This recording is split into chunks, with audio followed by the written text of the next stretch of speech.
रमेश जी, आपका स्वागत है बरवाड़ा के मीडिया ग्रुप में।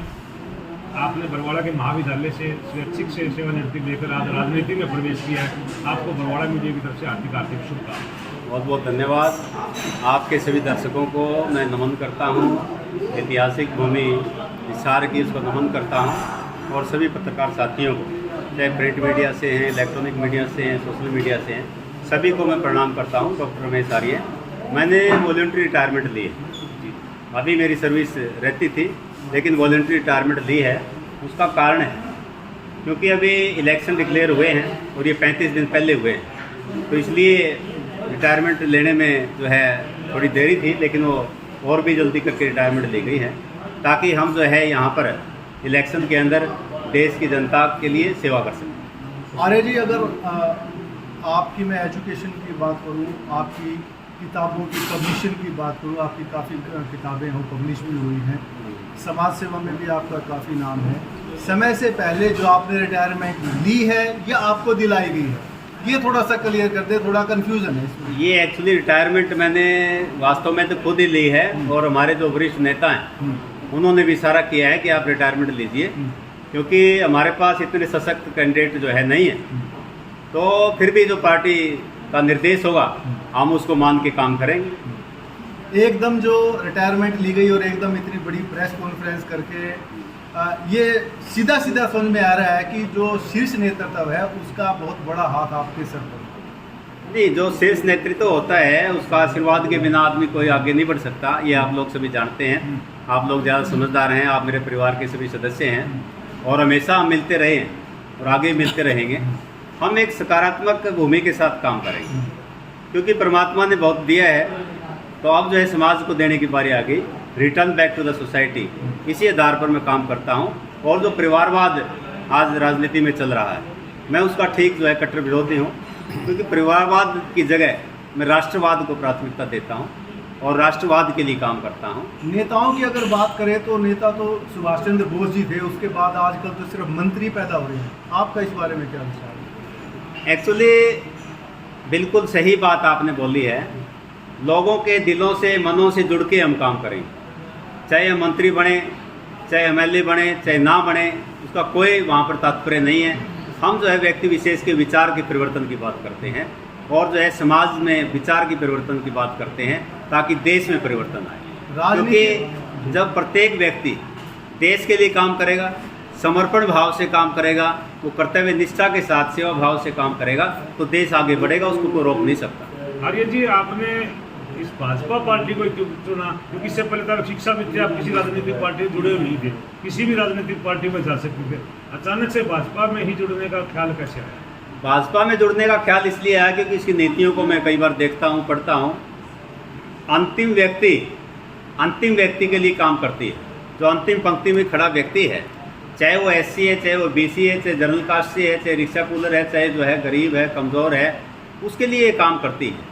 अभी आपने देखा है कि जितनी भी स्कीमें आती हैं, अब ऐसे स्टूडेंट्स के लिए योजना सरकार लेके आई कि जिस विद्यार्थी के 90% से ऊपर नंबर हैं उसको 1,11,000 रुपये नकद में उसके खाते में आ रहे हैं। तो ये छोटी बात नहीं। तो अंतिम व्यक्ति के लिए काम हो रहा है। अंतिम व्यक्ति जिनके पास मकान नहीं है, प्लॉट नहीं है, उनको जो है सरकार जो है प्लॉट और मकान जो है पूर्ण पारदर्शिता के आधार पर आप पोर्टल पर अप्लाई कीजिए, आपको प्लॉट मिल जाएगा। तो इस तरह की जो है नीतियाँ जो इसकी मेरे को पसंद आई हैं। पहले जो 2014 से पहले नेताओं के घरों में भीड़ लगी रहती थी, अलग से मिलते थे, ड्राइंग रूम में मिलते थे, उसके कारण थे कुछ। या तो वो नौकरी के लिए मिलते थे, या वो ट्रांसफ़र के लिए मिलते थे, या कोई 2 नंबर के गलत काम करने के लिए मिलते थे। अलग से मिलने का, अलग से इतनी भीड़ होने का क्या मतलब बनता है? तो नेता आज हम देखते हैं अकेले बैठे मिलते हैं, बीजेपी वाले देखो, कोई भी देखो, क्योंकि वहाँ पर ना तो ट्रांसफ़र की सिफारिश, वो जो है कंप्यूटर से होता है, ऑनलाइन ट्रांसफ़र होता है, ना ही जो है नौकरी के लिए अभी जो है लगे हैं, मान लीजिए 7,500 लगे हैं, टीचर्स लगे हैं, तो पर्ची खर्ची का कोई मतलब नहीं। आप उनके इंटरव्यू लीजिए, 100 के इंटरव्यू ले, 200 के ले, 1,000 के ले, वो स्पष्ट रूप से आपको बताएंगे कि वहाँ पर कोई पर्ची खर्ची नहीं चली। मेरे को तो पता भी नहीं था, घर पे लेटर आ गया।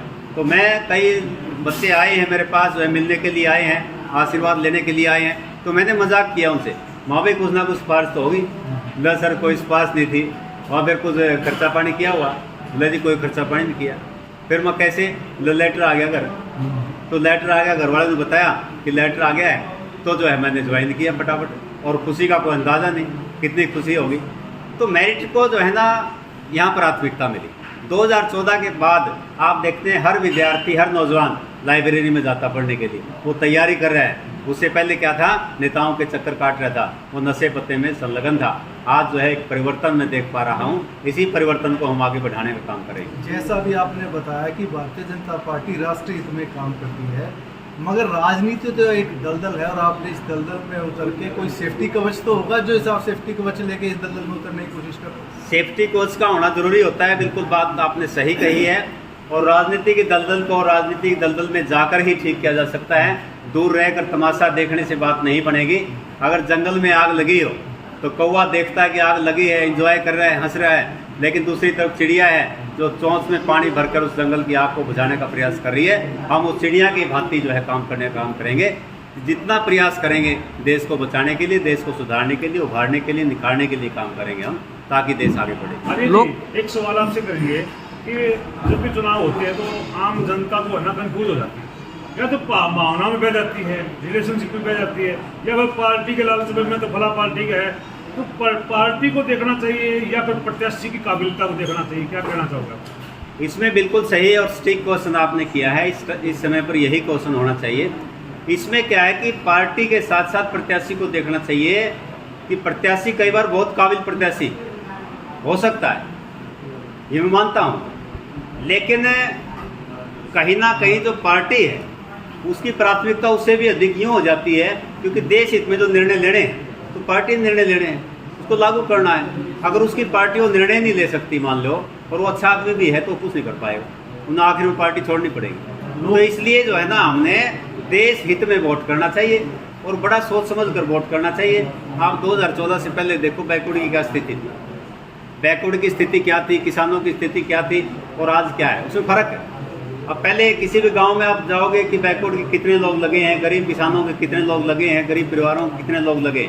2014 से पहले देखो डाटा किसी भी गांव में, और अब जाके देखें तो आपको स्पष्ट नज़र आएगा, परिवर्तन नज़र आएगा आपको, क्योंकि एक संतुलित समाज की ओर जो है भाजपा उसको लेके जा रही है। लोकसभा चुनाव में ये स्पष्ट देखा गया था कि भारतीय जनता पार्टी में दूसरी पार्टियों के लोग जो मिले उनको टिकट भी मिला, और उसका खामियाजा भी लोकसभा चुनाव में भारतीय जनता पार्टी ने देखा।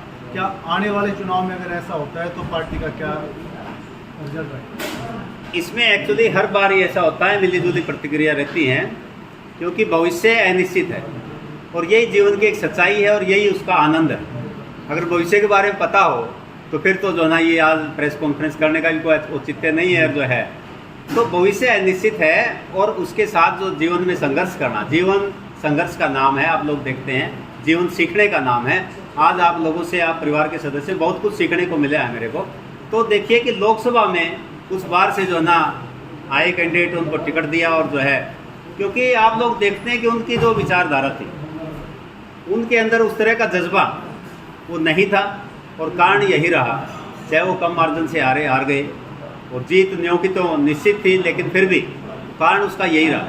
तो आगे से जो है मैं तो पार्टी से भी रिक्वेस्ट करना चाहूँगा कि बड़ा सोच समझ के उस कोटि के जो नेता हैं, देश को समर्पित भाव से जो काम करने वाले व्यक्ति हैं, जो पारदर्शिता के साथ काम करें, ईमानदारी के साथ, पूर्ण निष्ठा के साथ, कर्तव्य निष्ठा के साथ, सेवा भाव से काम करें, उन्हीं कैंडिडेट्स को जो है टिकट दें और जो है वो जीतने का काम करेंगे, सरकार बनाने का काम करेंगे। जैसा आपने बताया कि आप बरवाड़ा हल्का से चुनाव लड़ने के इच्छुक हैं, तो बरवाड़ा हल्का की जनता आपको वोट क्यों दे? बरवाड़ा हल्के की जनता मुझे वोट इसलिए दे क्योंकि मैं बरवाड़ा के लिए, देश के लिए, समाज के लिए, हरियाणा प्रदेश के लिए समाज सेवा में लंबे समय से हूँ, लंबे अरसे से हूँ, और वो लोग मुझे जानते हैं। आप लोग भी सभी मुझे जानते हैं, मेरी नेचर को जानते हैं, मेरी प्रवृत्ति को जानते हैं। तो मैं देश के विकास के लिए, पर्यावरण संरक्षण के लिए, और जो सामाजिक कुरीतियों को दूर करने के लिए, चाहे स्वच्छता के लिए, पर्यावरण के लिए, पौधारोपण के लिए, लगातार कोई दिन ऐसा मेरा नहीं है कि जिसमें ये इस तरह के काम मैं ना करता। तो पक्षियों के संरक्षण के लिए हम काम कर रहे हैं। तो सभी लोग मेरे विचार को जानते हैं, मेरी एनर्जी को जानते हैं। सुबह 6 बजे से रात के 10 बजे तक मैं किसी प्रकार का दिन में रेस्ट नहीं करता, और ना मुझे रेस्ट की आवश्यकता होती है। तो मैं लगातार कंटिन्यूटी में काम करता हूँ। वो एनर्जी कहाँ से मिलती है उसके बारे में कुछ नहीं कह सकता, लेकिन मैं एनर्जी में रहता हूँ और पूरा आप लोगों से मिलकर हम आगे काम करेंगे। आप लोगों ने बड़ा सहयोग दिया मेरे को समय समय पर और आगे भी सहयोग देते रहेंगे। इसी प्रकार की उम्मीद के साथ आपके दर्शकों को मैं पुनः नमस्कार कहता हूं और सभी को बोलता हूं कि जो है चैनल से जुड़े रहिए, आगे से आगे इसको शेयर करिए ताकि अच्छाई को जितना फैलाया जाएगा उतना बढ़िया। इतना ही मेरा विचार है। धन्यवाद। जय हिंद, जय भारत, जय हरियाणा।